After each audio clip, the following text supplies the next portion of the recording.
everybody, so I wanted to do a quick video about how you actually set up at an RV park when you built your own RV. So we have our bus here at Chitty Bang, and I know during our build we had a few questions about what side to put our drain line on, what side to have our water connection on, what side to have our electric hookup on. So we scoured a few different RV parks and we kind of realized, it kind of doesn't matter as long as your line and connection is long enough. So let me show you our setup that we have here. Okay, so I want to start with the electric. So we actually have our electric on the driver's side of the bus because my utility closet is on this side of the bus. And so all of my electrical and everything is right behind this wall and half of this window actually. So we have a 50 amp. We actually made this. It's a 30-foot cord.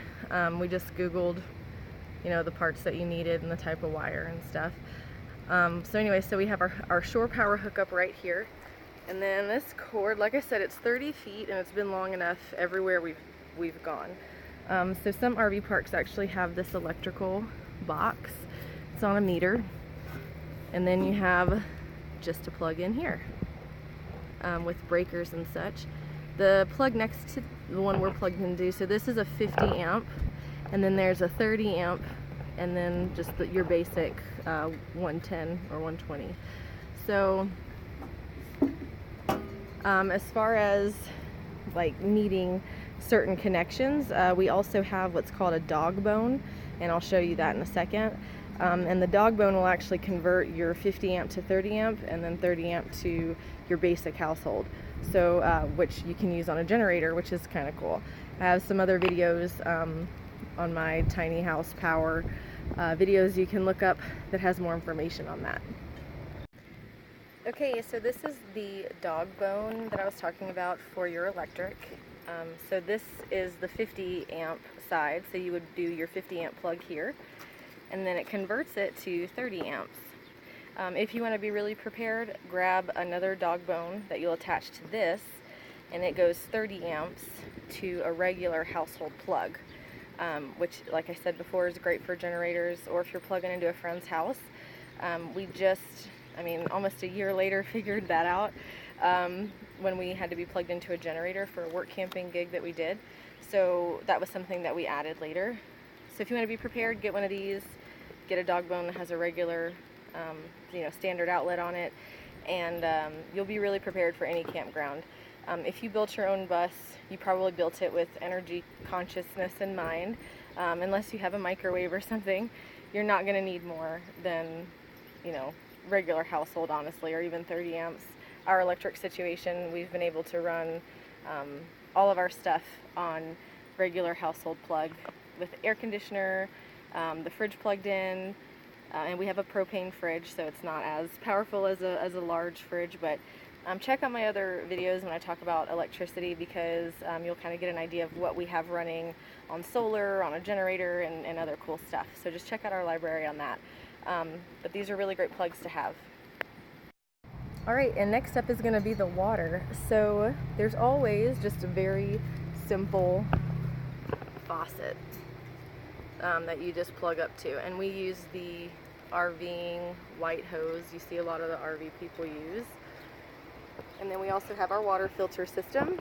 I have another video on that as well. You can check it out in my library. So it goes through a 3-stage filter and then a water softener, and it sent us this smaller hose, which was nice. And then we have our hose running under the bus to the other side. And I believe these are 20-foot hoses, and we got ours on Amazon, and we have two 20-foot hoses, and we have actually a backup as well, because we've had to change the heads, like on this one here. These are good little pieces to have as a spare, because our heads went out. We had to cut back on this hose, and we just put on a new one. So anyway, something handy to know. And this is where we hook up our freshwater line to, and this is going to be our city water line right here. We actually have changed our water situation. We before used to have a 100-gallon water tank where we would feed through this. Since then, we've actually lowered our bed and got a smaller water tank to 42 gallons. And so now we have this box, and I can't really open it all the way, but on this side there's actually a cap where you just fill up your tank that way, and this is directly to your city water. And you can check out our Facebook and Instagram for our diagrams on how we actually connected all that together. And since we actually redid this hose at one point, it wasn't really fitting in our box, so Crab extended it with some plumbing right here, and then we put it on a quick release. And so now, like, if we need water outside or whatever, we can just quick disconnect, and that made it a lot easier. And then also we have this drain line that comes from the bottom of our freshwater tank, which is going to be underneath there, under our bed. And then we can wash our hands and stuff doing that too, as long as the tank is full. So just one of the additions. And the next thing to talk about is going to be your septic, your black water, your gray water line. We do not have a black water tank on Chitty Bang because we have a compost toilet, so we only have to worry about our gray soapy water, which we learned about this at our first RV park we went to. This is actually a sewer hose, and we got a kit from, it was either Amazon or Walmart, and it just goes, usually you'll see it with just like a cap. You just take the cap off and stick it right here. And then we learned about this, I keep calling it a fence. I don't know what it is. It's a support for your gray water. It's like an accordion. It folds up really nice. We learned about this up in California at Camp Klamath, where we were work camping at. And that was really cool. So just kind of gradually it starts higher and then it gets lower to kind of meet, you know, help gravity feed it and stuff into your septic line. So everything is on the driver's side at this park. And this is I believe it's a 20-foot sewer line, and it goes under the bus where my other water connections are. Let me show you that. Okay, so this is going to be the passenger side of the bus. We have our gray water hookup right here. This is actually a new addition. Before we just had our drain line, which you can kind of see, we painted it, starting to come off, but it used to just drain right there, and then we would just connect a hose, zip tie it, and then move it across. That was our super primitive stage. Now, since then, you can check out my other videos. We've actually installed a longer drain line, a gray water tank, and then this connection. And this is just a typical RV gray water connection, and it runs here. And then also a connection if you want to hook up to like a regular hose, you can do it right here. And then we just run out and like water people's gardens and stuff wherever we're at. So the very last thing I wanted to show you guys that's also part of our setting up at an RV park is, or just really anywhere where we're going to be somewhere for more than a day or two. If we're at like a truck stop or rest area, we do not put our stabilizer jacks down. But since we're going to be here for a month, we put them down. So we actually put up stabilizer jacks up here in the front, one on either side. We carry around those pieces of plywood to keep it from breaking. And then we also have two more in the back. You can kind of see them through there.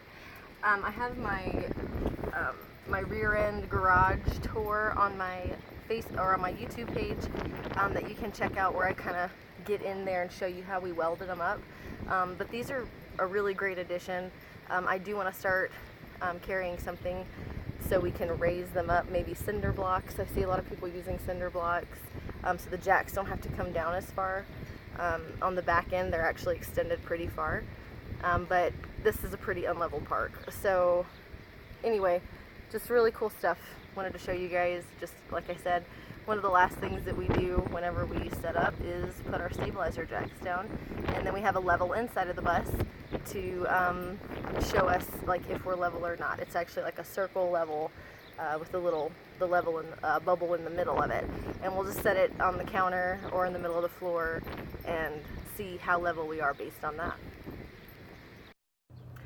So basically, after seeing our whole setup, we, like I said, realized that it really didn't matter what side of the bus the connections ended up being on, because we've stayed at a lot of different places where connections were behind us.